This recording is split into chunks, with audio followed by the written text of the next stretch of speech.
Book बॉक्सिया के इस video में आज हम बात करने वाले हैं एक बहुत ही अमेजिंग बुक रिवर्क के बारे में, जिसे लिखा है जेसन फ्रेड और डेविड हाइनमेयर ने। रिवर्क बुक पारंपरिक बिजनेस नॉलेज को चैलेंज करती है। ये किताब सिखाती है कि सीमित संसाधनों, बिना लंबी प्लानिंग और बिना इन्वेस्टर्स के भी सफल व्यवसाय कैसे बनाया जाए। ये बुक प्रोडक्टिविटी बढ़ाने, अननेसेसरी मीटिंग्स को अवॉइड करने और डायरेक्ट कस्टमर्स पर ध्यान केंद्रित करने पर जोर देती है, जिससे काम को इजी और इफेक्टिव बनाया जा सके। रीवर्क बुक के की टेकअवेज। नंबर 1, योजना बनाते रहना हानिकारक है। लंबे समय तक योजना बनाने से बेहतर है कि आप काम की शुरुआत कर दीजिए। योजनाएं केवल अनुमान होती हैं, वास्तविक अनुभव नहीं। अक्सर लोग बड़ी बड़ी प्लानिंग्स ही करते रहते हैं, उसको एक्सिक्यूट नहीं कर पाते, क्योंकि उनकी प्लानिंग के अकॉर्डिंग वो परफेक्ट टाइम कभी आ ही नहीं पाता है। नंबर 2, संसाधन कम ही अच्छे होते हैं। ये बात आपको सुनने में थोड़ी अजीब लग सकती है, लेकिन ये हकीकत है कि कम संसाधन ही अच्छे हैं। कम पैसे, कम लोग और कम समय होने पर क्रिएटिविटी यानी रचनात्मकता बढ़ती है और आप जरूरी कामों पर ज़्यादा फोकस कर पाते हैं। नंबर 3, स्टार्टअप नहीं बिजनेस स्टार्ट कीजिए। पहले दिन से ही लाभ कमाने और काम करने पर फोकस रहिए, न कि केवल इन्वेस्टर्स खोजने या बड़ा होने का इंतजार कीजिए।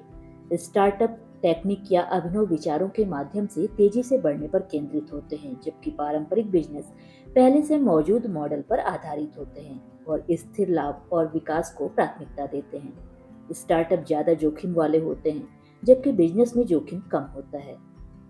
नंबर 4, काम को सरल बनाइए, इजी बनाइए।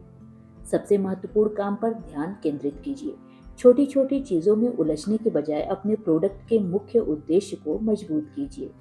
उसके बेटरमेंट के लिए काम कीजिए। अपने काम को जितना आसान बना सकते हैं बनाइए, तभी आप उसके साथ लंबा समय बिता पाएंगे। काम को छोटे छोटे हिस्सों में ब्रेक कर लीजिए, जिससे आपको छोटे छोटे विंस मिलती रहे और आप मोटिवेटेड बने रहें।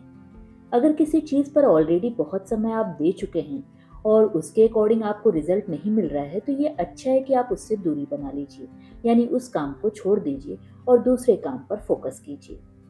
नंबर 5, बिना मीटिंग्स के काम। बहुत सी मीटिंग्स तो केवल समय की बर्बादी होती हैं। 10 लोगों के लिए 1 घंटे की मीटिंग केवल 1 घंटे की बर्बादी नहीं, बल्कि 10 घंटे की बर्बादी होती है। इसलिए ऑथर का कहना है कि किसी भी मीटिंग को प्लान करने से पहले खुद से पूछिए कि अगर आप इसे पेड वर्क की तरह लेते तो क्या इसकी कीमत 10 घंटे के पेड वर्क के बराबर है। जब भी मीटिंग की बात हो तो आपको कुछ चीज़ों को कंसिडर करना चाहिए। एक फिक्स टाइम फ्रेम रखिए, एक टाइम सेट करें, लेकिन जब टाइम खत्म हो जाए तो छोड़ दीजिए। मीटिंग में कम से कम लोग रखिए। जितने ज़्यादा लोग, उतना अधिक चांस है कि आप टॉपिक से भटक सकते हैं। एक एजेंडे के साथ मीटिंग की शुरुआत कीजिए और अंत तक उसी एजेंडे पर बने रहिए। मीटिंग उस प्रॉब्लम या टॉपिक से शुरू कीजिए जिसे आप सॉल्व या डिस्कस करना चाहते हैं। कोशिश कीजिए कि मीटिंग एक क्लियर सोल्यूशन के साथ खत्म हो। वैसे आप मीटिंग के बजाय रिटन कम्युनिकेशन का भी उपयोग कर सकते हैं। नंबर 6, कंपटीशन से न डरें। अपने प्रोडक्ट को यूनिक बनाइए, अपने व्यक्तित्व को अपने ब्रांड का हिस्सा बनाइए, क्योंकि व्यक्तित्व की नकल नहीं की जा सकती और जब आपका प्रोडक्ट यूनिक रहेगा तो मार्केट में उसकी डिमांड भी रहेगी। अपने प्रोडक्ट को ऐसा बनाइए जिसे कोई और ऑफर ना कर सके। लेकिन यहाँ पर ऑथर ये भी कहते हैं कि कंपटीशन के बारे में ज़्यादा सोचना जल्दी ही एक ऑब्सेशन बन जाता है। सामने वाले का अगला मूव क्या होगा, आप इसमें ही उलझ जाते हैं। ये एक बुरा माइंडसेट होता है। ये केवल स्ट्रेस और एंजाइटी की तरफ ले जाता है, इसलिए इससे बचिए। नंबर 7, जल्दबाजी नहीं, नो कहें। काम को छोटा रखिए और गैर ज़रूरी फीचर्स को ना कहें। पेशेंस के साथ काम करते रहिए। जरूरी नहीं कि हर स्टेप को फॉलो किया जाए। जो स्टेप गैर जरूरी लगे उसे आप स्किप कीजिए और आगे बढ़िए। Number 8, promotion. आपका एक प्राइमरी गोल होना चाहिए कि आपके कस्टमर डायरेक्ट आपके पास आए। आप अपना सारा टाइम उन तक पहुंचने में खर्च नहीं करना चाहेंगे। एक बार आप कस्टमर्स का एक बेस बना लें जो लगातार वापस आते रहें।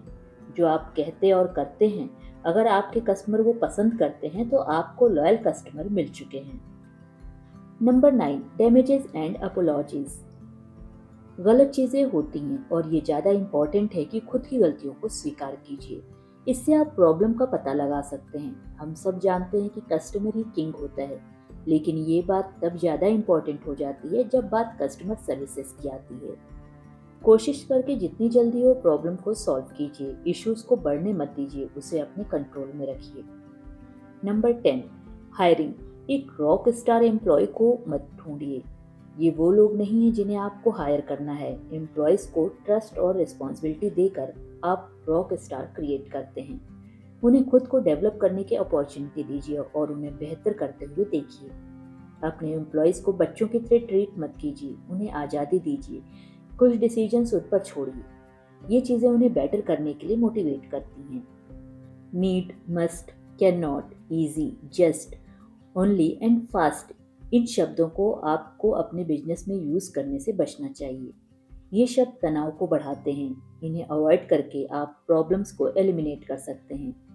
एज सुन एज पॉसिबल, इसे भी अवॉइड कीजिए, क्योंकि हर कोई जानता है कि काम को जल्दी खत्म करना है, लेकिन आप ऐसे शब्द बार बार यूज़ करके काम की इम्पोर्टेंस को ख़त्म कर देते हैं। और जब रियल में कोई ज़रूरी काम आता है जिसे जल्दी करवाना है तो लोग सीरियसली लेते ही नहीं हैं। उनको लगता है कि ये तो आपकी हमेशा की आदत है। आज का बिजनेस पिछले 20 सालों की तुलना में काफ़ी अलग हो चुका है। अब हर कोई काफ़ी कम संसाधनों के साथ भी बिजनेस शुरू कर सकता है। मिस्टेक्स भी होंगे, लेकिन सक्सेस के लिए ये ज़रूरी हो ऐसा नहीं है। आपको सफल बनने के लिए फेल होने की ज़रूरत नहीं है। आपका एक छोटा बिजनेस हो सकता है जिसे आप चाहे तो ग्रो ना भी करें। शुरू करना सबसे इम्पोर्टेंट है। आइडियाज सब अच्छे होते हैं, लेकिन उन्हें रन करना आना चाहिए। पैसों के लिए बाहर मत देखिए जब तक कि आपको कोई मजबूरी ना हो। आप बहुत कम से भी काफ़ी कुछ कर सकते हैं। जो आपके पास है उससे ही शुरुआत कीजिए। जब आप बिजनेस बना रहे हों तो बड़ी चीज़ों पर फोकस कीजिए जो कभी बदलने वाली नहीं है। प्रोडक्टिव होना ज़रूरी है। इंटरप्शन से बचिए। किसी को कॉपी मत कीजिए। अपने कंपटीशन से ज़्यादा फीचर देने की बजाय कम ऑफर करने पर फोकस कीजिए। सिर्फ इसे बहुत अच्छे से कीजिए। अपने ऑडियंस तक पहुंचने के लिए सिखाने पर ध्यान दीजिए।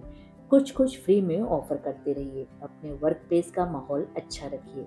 एम्प्लॉयज़ को वही रिस्पेक्ट दीजिए जो आप खुद दूसरों से चाहते हैं। तो ये थी book summary of free work. अगर वीडियो पसंद आई हो तो इसे लाइक, सब्सक्राइब और शेयर जरूर कीजिए।